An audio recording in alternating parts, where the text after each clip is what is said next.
Think about the last time you had to lift something really heavy, like a box or maybe some furniture. You can feel the strain, right? The direct power of your own muscles at work. Okay, now picture the complete opposite, the unbelievable force of a rocket launch. Just millions of newtons of thrust literally tearing a hole in the sky. So how in the world did we make that jump? This isn't just a story about building bigger and bigger machines. No, this is the fundamental story of human civilization, but told through a different lens. Not through kings or empires, but through the physics of force. We're about to walk through that journey to see how we as a species mastered one physical principle after another to generate, multiply, and apply power, completely shaping the world we live in today. And the way we're going to break this down is by using this really cool framework that organizes all this progress into 4 distinct levels. Think of it like a technological roadmap for humanity. Each new level isn't just a bigger machine, it's the mastery of a totally new physical principle. It's a whole new way of thinking about power itself.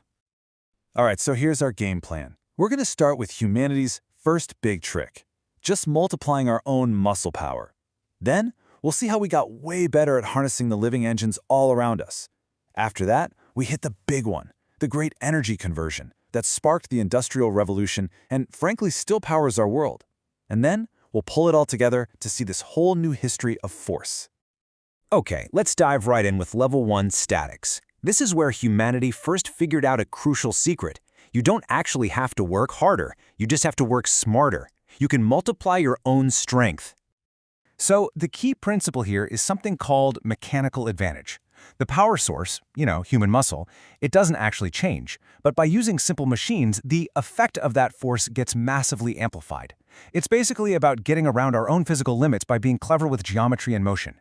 It's like finding a cheat code for physics, and it's exactly how early civilizations built these incredible monuments that are still standing today.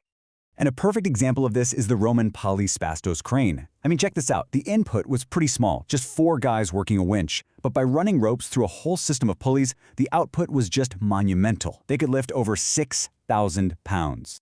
And this really shows you the impact. To put that into perspective, a single Roman worker using one of these cranes could lift 60 times more weight than an ancient Egyptian pyramid builder who was relying on just ramps and raw manpower. It was an absolute game changer. All right, so let's move on to Level 2.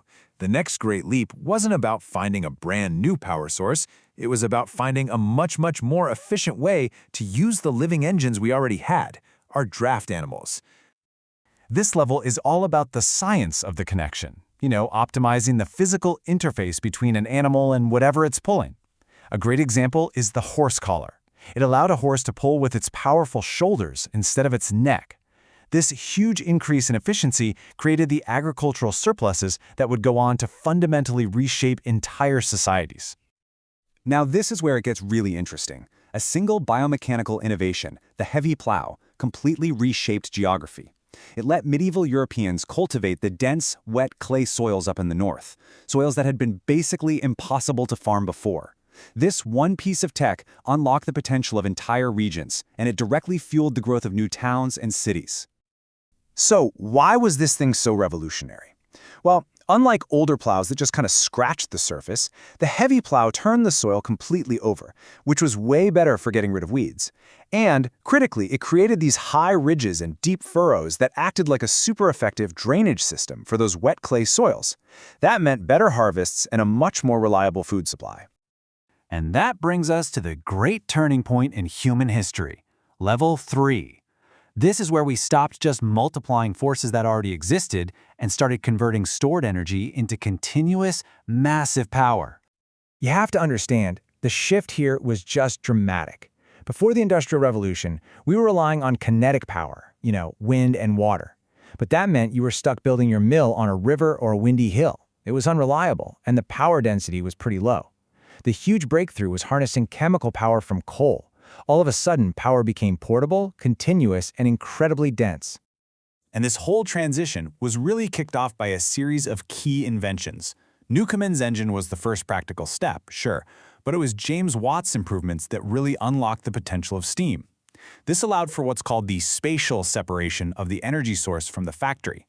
You didn't have to build on a river anymore. You could build your factory anywhere you could get a cart of coal to. And this new freedom from geography? It had a profound effect. It fueled this explosive urbanization and the birth of a global industrial economy. It literally created the world's first industrial cities. Places like Manchester became known as Cottonopolis because they were just built around these new steam-powered factories, and it completely remade society. And here's the thing. That Level 3 revolution, it never really ended. The principles of converting high-density energy into work are still the absolute foundation of our modern world. We've just scaled them up to a degree that's almost unbelievable.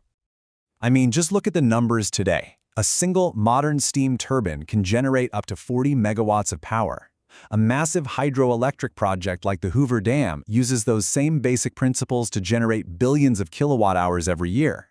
And compression ignition engines, think of the diesel engines that are the workhorses of global commerce. They power everything from massive container ships to all our trucks. It's all Level 3, just supersized. So, what's the big takeaway from all this? Well, it's a new lens, a new way to look at our entire technological history. It's not just a random collection of cool inventions, it's a logical progression. It's the story of humanity mastering physical principles one after another. This four-step hierarchy gives us a really clear, rigorous map of our journey. We started with statics, just multiplying force. Then we moved to biomechanics, getting way better at transferring that force. Then came the giant leap to thermodynamics, converting stored energy into work. And all of that leads us to the fourth level, high kinetics, which is all about generating force through reaction, the very principle behind jet engines and the rockets that take us to space. And that really leaves us with a final thought. We have completely reshaped our planet by mastering these first three levels. So the question now is, as we stand on the cusp of truly mastering level 4, what new societies, what new economies, and what new frontiers will that unlock for civilization, maybe even beyond our world?